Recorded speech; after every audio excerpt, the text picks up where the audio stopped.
तो आज अपने पास है 40,000 बजट का किंग लैपटॉप, जो कि इस बजट में सबसे ज्यादा सेल होता है, Asus VivoBook 15 और वो भी 1220p वाला। और इसकी तो बहुत ज्यादा डिमांड थी कि भाई जल्दी से इसका रिव्यू लेके आओ। तो भैया आपकी डिमांड है, लैपटॉप तो लेके आना ही था। अब स्पेशली सिर्फ इसी लैपटॉप के लिए मैं इतना एक्साइटेड इसलिए भी था क्योंकि इसकी जो परफॉर्मेंस है ना, वो मतलब 40,000 का जो इंटेल का 13 जनरेशन प्रोसेसर है और या फिर राइजन का लेटेस्ट 7000 सीरीज का, उन दोनों के कंपैरिजन में इसकी परफॉर्मेंस ज्यादा बढ़ी है। और ये अपना लैपटॉप 12 जनरेशन वाला है, यानी कि एक जनरेशन पुराना लैपटॉप है, फिर भी इस छुटकू की जो परफॉर्मेंस है ना वो ज्यादा तेज है। परफॉर्मेंस को एकदम ही डिटेल के अंदर चेक करेंगे परफॉर्मेंस वाले सेक्शन में। और हाँ, अगर आपने लैपटॉप ऑफलाइन बाय करना है और आप पंजाब से हो, फिर आप क्रिएटिव लैपटॉप पॉइंट से ले सकते हो। लुधियाना में शॉप है, हर एक लैपटॉप आपको एक ही जगह पे मिल जाएगा, किसी भी ब्रांड का, गेमिंग चाहे प्रोफेशनल। और अपने पास भी ये जो Asus VivoBook 15 लैपटॉप है ना, ये वहीं से आया है। डिस्क्रिप्शन में सारी डिटेल्स मेंशन्ड है, तो जरूर चेक करो। तो भाई सबसे पहले करते हैं अपने लैपटॉप की अनबॉक्सिंग। ये कुछ इस तरह का हमें डब्बा मिल जाता है। ये हमने डब्बा खोल लिया, ये सफेद चादर के अंदर आ गया अपना लैपटॉप।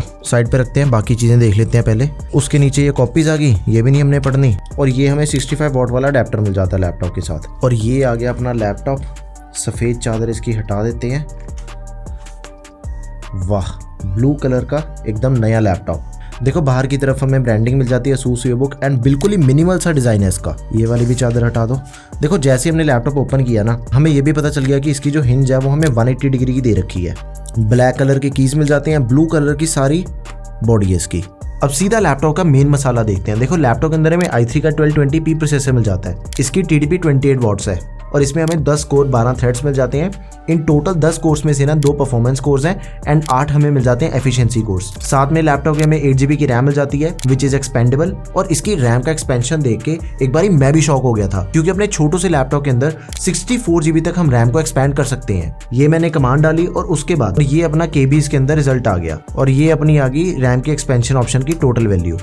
देखो 64GB तक हम इसकी रैम को एक्सपेंड कर सकते हैं, जो कि भाई इस सेगमेंट के लैपटॉप के लिए मेरे अकॉर्डिंग बहुत ही ज्यादा रैम एक्सपेंशन ऑप्शन दे रखी है। मेरे अकॉर्डिंग तो इसके अंदर हमें 16GB की रैम सफिशिएंट रहेगी और साथ में 512GB की SSD दे रखी है which is also expendable. Extra slot नहीं मिलती, लेकिन इसी में SSD को रिप्लेस करके हम स्टोरेज को बढ़ा सकते हैं। और लैपटॉप में हमें इंटेल के UHD ग्राफिक्स मिल जाते हैं, 4GB शेयर्ड मेमोरी। अब 4GB का यहाँ पे ये मतलब है कि अपनी जो टोटल 8GB की रैम है ना, उसमें से 4GB ग्राफिक्स यूज कर लेगा जब भी उसे चाहिए होगी, क्योंकि शेयर्ड ग्राफिक्स की अपनी कोई मेमोरी नहीं होती। बाकी अपना लैपटॉप परफॉर्मेंस कैसे निकाल के देता है वो हम आगे परफॉर्मेंस वाले सेक्शन में चेक करेंगे। लेकिन यार उससे पहले ये देखो, इसकी जो बिल्ड क्वालिटी है ना वो मुझे काफी सही लगी है। जैसे ये लैपटॉप अपना पॉलीकार्बोनेट बॉडी के साथ आता है, लेकिन मिलिट्री ग्रेड ड्यूरेबिलिटी होने की वजह से ना ये काफी तगड़ा सा फील होता है। तो बिल्ड क्वालिटी अपने लैपटॉप की पास है। अब देखो यार, मिलिट्री ग्रेड ड्यूरेबिलिटी का मतलब ये होता है कि अपने लैपटॉप की बिल्ड क्वालिटी को बढ़िया करने के लिए कुल 11-12 टेस्ट होते हैं। लाइक वाइब्रेशन का टेस्ट हो गया, हीट टेस्ट हो गया, ड्रॉप टेस्ट हो गया, हिंजेस के टेस्ट हो गए। ये सारे टेस्ट इसके ऊपर हो चुके हैं। और अपने पास देखो ये ब्लू कलर वाला वेरिएंट है, बट सेम लैपटॉप के अंदर आपको सिल्वर कलर भी मिल जाएगा। और देखो यार बिल्कुल ही मिनिमल सा डिजाइन है इसका। पीछे करके देखें तो बैक साइड पे सिर्फ और सिर्फ Asus की ब्रांडिंग मिल जाती है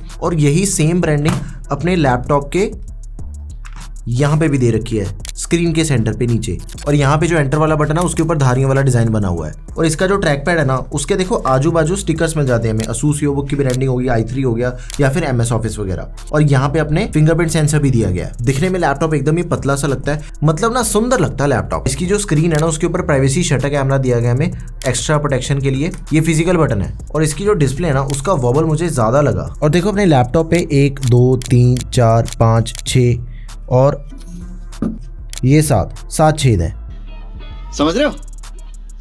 देखो लेफ्ट साइड पे हमें एक USB 2.0 टाइप A पोर्ट मिल जाती है और बाकी पोर्ट्स वाला सारा मामला राइट साइड पे है। 2 USB 3.2 Gen 1 टाइप A, एक HDMI 1.4 3.5mm जैक दिया गया है। लैपटॉप पे कोई भी ईथरनेट पोर्ट नहीं मिलती और ना ही कोई मेमोरी कार्ड रीडर दिया गया है। एक USB 3.2 Gen 1 type C port है, जो कि सिर्फ डेटा ट्रांसफर के लिए यूज कर सकते हैं, बट डिस्प्ले आउटपुट या फिर चार्ज इससे नहीं होगा लैपटॉप। और हाँ, डिस्प्ले से याद आया, अब इसमें हमें जो डिस्प्ले मिलती है ना, वो हमें फुल साइज डिस्प्ले दे रखी है। 15.6 इंचेस की full HD anti glare display है, 200 निट्स की ब्राइटनेस, 45% NTSC एंड 60 हर्ट्ज का रिफ्रेश रेट दिया गया है। अब देखो इसकी डिस्प्ले के जो एक्चुअल कलर्स है ना, वो थोड़े से डल साइड है, थोड़ी फ्लैट लगती है इसकी डिस्प्ले कलर्स के मामले में। तो भाई सीधी सी बात कहूंगा आपको, अगर तो आपने ज्यादा कलर एक्यूरेसी वाले काम करने हैं ना, फिर तो इसके ऊपर नहीं होने वाले। एक्स्ट्रा मॉनिटर लगाओगे तभी सही रहेगा। ओवरऑल अगर आपने नॉर्मल प्रोफेशनल काम करने हैं ना, उसके लिए लैपटॉप की डिस्प्ले सही रहेगी। और हाँ, अगर आप इसे आउटडोर यूज करने के बारे में सोच रहे हो ना, फिर भी दिक्कत आ सकती है। क्योंकि इसके अंदर हमें सिर्फ 200 निट्स की ब्राइटनेस मिलती है। अब देखो ट्रैक पैड का कुछ ऐसा चक्कर है, ना तो ये बहुत ही बड़ा है और ना ही छोटा है। स्टैंडर्ड ट्रैक पैड में से कह सकता हूँ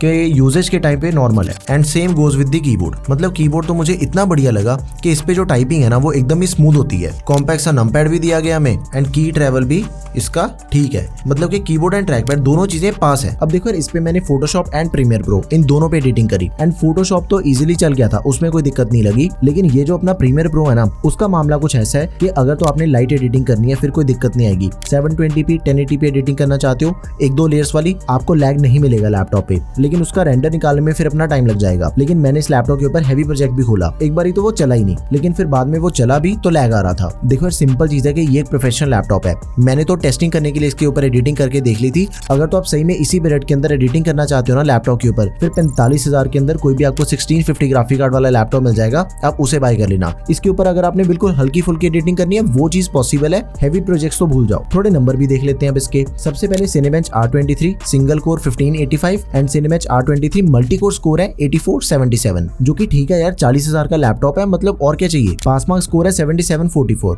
और उसके बाद अपना टाइम स्पाई स्कोर है 801 and 3D mark CPU scores है 3883 एंड GPU स्कोर्स है 703। तो मतलब स्कोर्स तो इसके बजट के अकॉर्डिंग ठीक है। वैसे तो गेमिंग लैपटॉप नहीं है, लेकिन फिर भी हम तो गेम में खेल के देखेंगे इस पे। सबसे पहले GTA 5 full HD default settings, V-Sync of. Laptop की तो बस हो गई थी इस टाइम पे, सिर्फ 11-12 FPS निकाल रहा था, गेम नॉट प्लेएबल। उसके बाद HD पे 22-23 FPS आ रहे थे एंड जो CPU टेम्परेचर है ना वो भी रेज हो रहा था अराउंड 64 डिग्री तक एंड TGP जा रही थी 25-26 वॉट के आसपास। लेकिन बेसिक सेटिंग पे मिल रहे थे 30 FPS। थोड़ी बहुत गेम चल रही थी इस टाइम पे। एंड स्पीकर्स हमें इसके अंदर मिल जाते हैं दोनों डाउन फायरिंग स्पीकर्स हैं with sonic master and speakers, मतलब ठीक है, बहुत ही लाउड भी नहीं कह सकता लेकिन कुछ कम भी नहीं है। आप अपनी मूवीज एंड गाने सुनने है ना जो भी, वो बढ़िया से हो जाएगा सब कुछ। इसमें HD कैमरा दिया गया, अगर इसमें फुल HD होता तो फिर ज्यादा बढ़िया होना था। HD कैमरा ठीक है, चलो ऐसा क्लियर दिखता, उसमें कोई दिक्कत नहीं है। अब देखो इसकी जो वायरलेस कनेक्टिविटी है ना, उसमें Wi-Fi 6 दिया गया एंड साथ में Bluetooth 5.0। लैपटॉप की ये भी चीज ठीक है, आई नो कि लेटेस्ट नहीं है लेकिन अपना काम चल जाएगा। कनेक्टिविटी में मुझे कोई दिक्कत नहीं है लैपटॉप पे। अब इसकी बैटरी पे थोड़ा ध्यान दो। देखो नॉर्मल टेस्टिंग के दौरान लैपटॉप आराम से 4-5 घंटे तक चल गया था, जिसमें गेमिंग और एडिटिंग इंक्लूडेड नहीं है। ये दोनों काम मैंने चार्जर लगा के किए थे। बैटरी टेस्ट के दौरान जो मैंने लैपटॉप यूज किया था, जिसमें वेब रिसर्च होगी, यूट्यूब हो गया, थोड़े बहुत गाने सुने और कुछ डॉक्यूमेंट्स पे काम किया था, ये सारे काम किए थे एंड ऑन एवरेज 4 से 5 घंटे तक का बैटरी बैकअप हमें इसके अंदर मिल गया था। 42 वॉट आवर्स की बैटरी एंड 65 वॉट का अडेप्टर दिया गया, तो बैटरी भी अपने लैपटॉप के पास है। अब देखो यार कंक्लूजन में मैं आपको यही कहूंगा कि अपना ये जो लैपटॉप है वो 40,000 के हिसाब से मोस्ट प्रैक्टिकल ऑप्शन है, बिकॉज इसमें अपने जितने भी प्रोफेशनल काम है वो सारे एकदम इजीली हो जाते हैं। बैटरी लाइफ भी बढ़िया इसकी, और अगर कभी कभी थोड़ी बहुत गेम्स खेलनी है या फिर एडिटिंग करनी पड़ जाए, फिर हम रैम को एक्सपैंड करके यूज कर सकते हैं। तो एक्चुअली Asus EvoBook 15 जो अपना लैपटॉप है, ये बेस्ट लैपटॉप है अंडर 40,000 रुपीज। लिंक आपको डिस्क्रिप्शन बॉक्स में मिल जाएगा। और वीडियो कैसी लगी मुझे कमेंट सेक्शन में जरूर बताओ। अगर आपकी कोई भी क्वेरी है तो प्लीज उसे भी आप कमेंट सेक्शन में मेंशन कर दें। That's all for this video guys, thank you for watching the video, peace out.